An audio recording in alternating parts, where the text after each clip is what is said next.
Hello friends, कैसे आप लोग। मुझे उम्मीद है आप लोग अच्छे होंगे। आज मैं एक वीडियो के साथ आ चुका हूँ। इस वीडियो के अंदर मैं आप लोगों को केमिस्ट्री पढ़ाने वाला हूँ। यानी आप लोग जानते हैं कि 10th क्लास में 3 गो किताब होता है, फिजिक्स, केमिस्ट्री एंड बायोलॉजी। तो आज जो हम लोग पढ़ने वाले हैं केमिस्ट्री, तो केमिस्ट्री का पहला चैप्टर नहीं दूसरा। अगर आप हमारे वीडियो पे नए हैं तो हमारे इस चैनल को सब्सक्राइब करें और बेल आइकन को प्रेस करें ताकि इस तरह का जो भी वीडियो लेकर आए सबसे पहले आप तक पहुंचे। तो वीडियो को स्टार्ट करने से पहले मैं आपको बता दूं कि केमिस्ट्री का चैप्टर 2 का जो वीडियो स्टार्ट हुआ था, जहां से मैं पढ़ाना स्टार्ट किया था, इसका पहला जो वीडियो है उसका लिंक आपको डिस्क्रिप्शन बॉक्स में मिल जाएगा। पहले आप इसको पढ़ने से पहले अगर वीडियो नंबर 1 नहीं देखें तो वहां से जाकर के डिस्क्रिप्शन बॉक्स में पहला वीडियो देख लीजिए, तब इसको देखेंगे तो आपको ज्यादा समझ में आएगा। तो चलिए वीडियो को स्टार्ट करते हैं बिना किसी टाइम वेस्ट किए। तो देखिए हमने यहाँ पे लिखा है क्लास 10th L2 यानी लेक्चर 2, 10 क्लास का क्या पढ़ने वाले हैं। तो लेक्चर 2 लेक्चर 1 आपको डिस्क्रिप्शन बॉक्स में है, वहां पे वीडियो वॉच कर सकते हैं। यहाँ पे लिखे केमिस्ट्री, अर्थात हम लोग केमिस्ट्री पढ़ने वाले हैं। 10th क्लास का केमिस्ट्री आप सभी जानते हैं। और दूसरा चैप्टर का नाम है, जैसे कि आप जानते हैं कि दूसरा चैप्टर को हम लोग क्या कहते हैं। तो यहाँ देखिए दूसरा चैप्टर को हम लोग बोलते हैं अम्ल, क्षारक एवं लवण। यानी इसका पहला वीडियो ऑलरेडी अम्ल किसे कहते हैं, क्षारक किसे कहते हैं, लवण किसे कहते हैं, ऑलरेडी इसको बनाया हुआ वीडियो आप वहां से वॉच करके देख सकते हैं। अब देखिए आज का क्लास में जो है अम्ल, एसिड, बेस एंड साल्ट के बारे में हम लोग स्टडी करेंगे। तो देखिए यहाँ पे हम अम्ल क्या होता है वो पढ़ा चुके हैं। आज पढ़ेंगे हम अम्ल के प्रकार, टाइप्स ऑफ एसिड, यानी अम्ल की कितना प्रकार होता है, अम्ल का कितना प्रकार होता है, इस चीज को जानेंगे। आप वीडियो पे बने रहिए और आप इसका स्क्रीनशॉट ले सकते हैं या तो मेरे साथ साथ कॉपी निकाल के लिख सकते हैं। देखिए अम्ल का प्रकार कितना होता है, आखिर अम्ल क्या होता है, अम्ल किसे कहते हैं, इस चीज के बारे में हम लोग ज्ञान अर्जित करेंगे। तो देखिए अम्ल के प्रकार, टाइप्स ऑफ एसिड।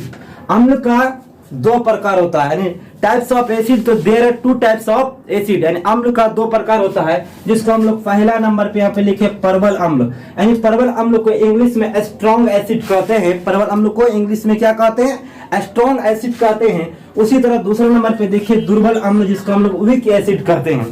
यानी देखिए यहाँ पे परवल अम्ल और दुर्बल अम्ल, स्ट्रॉन्ग एसिड, वीक एसिड। यानी अम्ल का कितना प्रकार, तो 2 प्रकार। कौन कौन, तो परवल अम्ल और दुर्बल अम्ल। अब देखिए हम लोग जानते हैं कि परवल अम्ल किसे कहते हैं, स्ट्रॉन्ग एसिड क्या होता है, इस चीज को जानते हैं हम लोग सबसे पहले।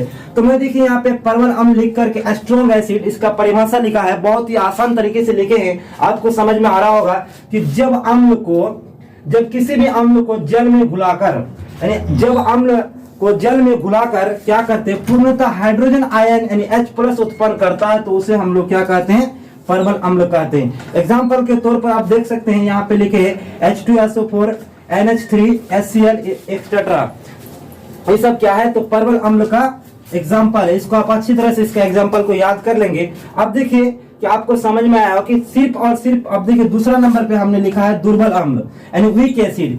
जब कोई अम्ल पानी में घुलकर अंततः क्या करता है, हाइड्रोजन आयन H+ उत्पन्न करता है, तो उसे हम लोग क्या कहते हैं, दुर्बल अम्ल कहते हैं। यानी परवल अम्ल और दुर्बल अम्ल में सिर्फ और सिर्फ एक ही आपको अंतर याद रखना है कि परवल अम्ल किस में घुलता है, जल में, और दुर्बल अम्ल किस में घुलता है, पानी में। अब बोलोगे सर कि जल और पानी तो एक ही चीज होता है, लेकिन दोनों में अंतर है कि परवल अम्ल यानी जब किसी भी परवल अम्ल क्या होता है कि जल में घुलकर H+ उत्पन्न करता है, और जो आपका दुर्बल अम्ल है वीक एसिड, ये क्या करता है, पानी में घुलकर H+ आयन उत्पन्न करता है। तो चलिए दोस्तों, वीडियो कैसा लग रहा है, आज का पढ़ाई आपको अच्छा लग रहा है कि नहीं लग रहा है। अगर आपको अच्छा लग रहा है तो अभी तक अगर आप इस वीडियो को लाइक नहीं किए तो लाइक कर दीजिए, और शेयर भी अपने दोस्त जो इस बार मैट्रिक का तैयारी करने वाला है वहां तक इस वीडियो को फैला दीजिए, उस तक पहुंचा दीजिए। चलिए अभी हम लोग और इंटरेस्टिंग जो आगे का बात है उसको जानते और पढ़ते हैं कि क्या है आगे। तो जैसे कि हम लोग जाने कि अम्ल का कितना प्रकार होता है, अम्ल के बाद हम लोग जानेंगे कि क्षारक किसे कहते हैं, क्षारक क्या होता है, अर्थात क्षारक क्या होता है। देखिए बोर्ड में हम कितना सुंदर से लिख चुके हैं, आप एक बार इसका सबसे पहले स्क्रीनशॉट ले लीजिए। चलिए स्क्रीनशॉट ले चुके हैं, अगर स्क्रीनशॉट नहीं लिया है तो कॉपी कलम निकाल के आप साथ साथ में लिखते चलिए और समझते चलिए, क्योंकि लिखना भी आपके लिए बहुत ही इंपॉर्टेंट है, क्योंकि यही आपका मैट्रिक एग्जाम में पूछेगा। इसको आप याद करके जाके अच्छी तरह से लिख के आएंगे तो आपका मार्क्स बहुत ही अच्छा होगा। तो देखिए यहाँ पे लिखे हम क्षारक। क्षारक किसे कहते हैं, तो क्षारक को हम लोग इंग्लिश में बेस कहते हैं। क्षारक को हम लोग इंग्लिश में क्या कहते हैं, बेस कहते हैं। अब क्षारक का परिभाषा एग्जाम में पूछता है, तो आप इसको याद किस तरह रखेंगे, इसका बहुत ही सिंपल तरीके से हमने परिभाषा लिखा। क्या लिखा है कि वह पदार्थ जिसका स्वाद क्या होता है, कड़वा होता है।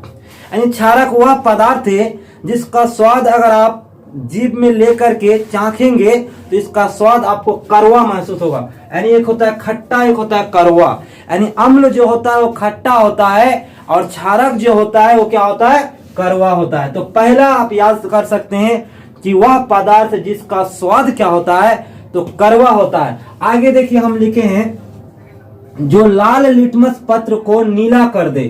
कहने का मतलब अम्ल का उल्टा है। अम्ल में क्या होता है कि अम्ल में नीला लिटमस पत्र को लाल कर देता है, और क्षारक में क्या होता है कि क्षारक में लाल लिटमस पत्र को नीला कर देता है। लिटमस पत्र का मतलब हुआ कि एक तरह का पौधा होता है, उस पौधा के पत्तों को अगर तोड़ के लाएंगे, लिटमस एक पौधा है, अगर उसका पत्ते को क्या करेंगे, तोड़ के लाएंगे और आपका क्षारक में मिलाएंगे तो पत्ता रहता है क्या, लाल रहेगा।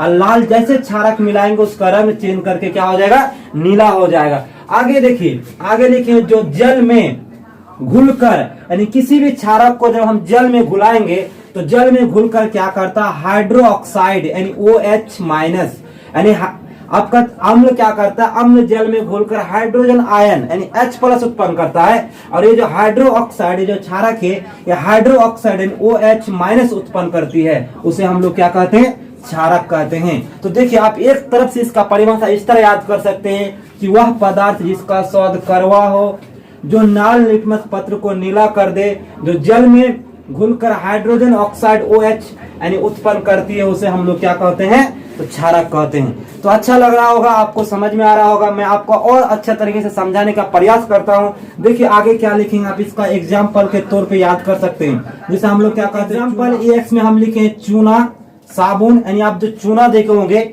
वो क्या होता है कि क्षारक उसमें कड़वापन होगा। अगर चूना को आप जीभ में लेंगे तो उसमें क्या होगा, कड़वा होगा। अब साबुन भी आप यूज करते हैं, स्नान करने के तौर पे, कपड़ा धोने के तौर पे साबुन भी यूज करते हैं। उस साबुन को आप थोड़ा सा जब उसमें मुंह में लेंगे तो क्या होगा, कड़वा होगा, क्योंकि उसमें क्या है, क्षारक मिला हुआ। आगे देखिए, धोवन सोडा, यानी सोडा जो होता है जिसका प्रयोग करके हम लोग धोते हैं, किसी चीज को धोते वॉश करते हैं, उसमें भी क्या होता है, क्षारक मिला हुआ। तो उसके बाद खाने वाला सोडा, जिस सोडा को खाया जाता है उसमें भी क्या होता है, क्षारक मिला हुआ रहता है। तो इसका एग्जाम्पल है। आगे देखिए, अगले अम्ल के हैं क्षारक के भौतिक गुण। यानी जिस तरह हम लोग अम्ल के भौतिक गुण पढ़े हैं कि अम्ल का भौतिक गुण क्या होता है, फिजिकल प्रॉपर्टीज ऑफ बेस। इससे पहले हम लोग फिजिकल प्रॉपर्टी ऑफ एसिड पढ़े हैं। अब देखिए कि उसी तरह हम लोग क्षारक के भौतिक गुण जानते हैं कि क्षारक का आखिर प्रॉपर्टीज क्या होता है, कौन सा प्रॉपर्टीज, तो फिजिकल प्रॉपर्टीज क्या होता है। तो देखिए हम इसमें लिखे हैं, यहाँ पे 4 पॉइंट हम एक एक करके लिख चुके हैं। आपको बारी बारी से हम समझाने का प्रयास करता हूँ, आप भी समझने का प्रयास कीजिए। तो देखिए यहाँ पे लिखे हैं,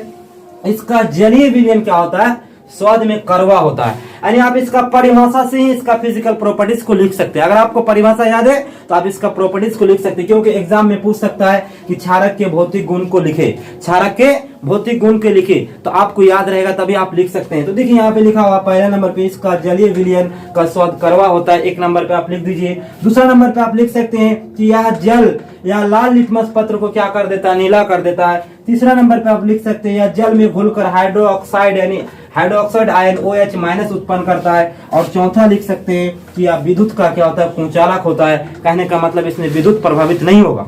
आपका जो अम्ल होता है उसमें विद्युत का संचालक होता है, उसमें होकर अम्ल से होकर किसी भी विद्युत क्या होता है, करंट क्या करता है, एक स्थान से दूसरे स्थान तक प्रभावित कर सकता है। लेकिन आपका क्षारक है इसमें नहीं प्रभावित कर सकता है, क्योंकि यह विद्युत का क्या है, कुंचालक है। इसमें आपका करंट जो है एक स्थान से दूसरे स्थान तक नहीं जा सकता है। तो दोस्तों वीडियो कैसा लग रहा है, अगर वीडियो आपको अच्छा लगा है तो हमारे इस चैनल को सब्सक्राइब करें, साथ ही साथ वीडियो को शेयर करें, ज्यादा से ज्यादा लाइक करें। आज के लिए बस इतना ही, मिलते हैं अगला वीडियो में।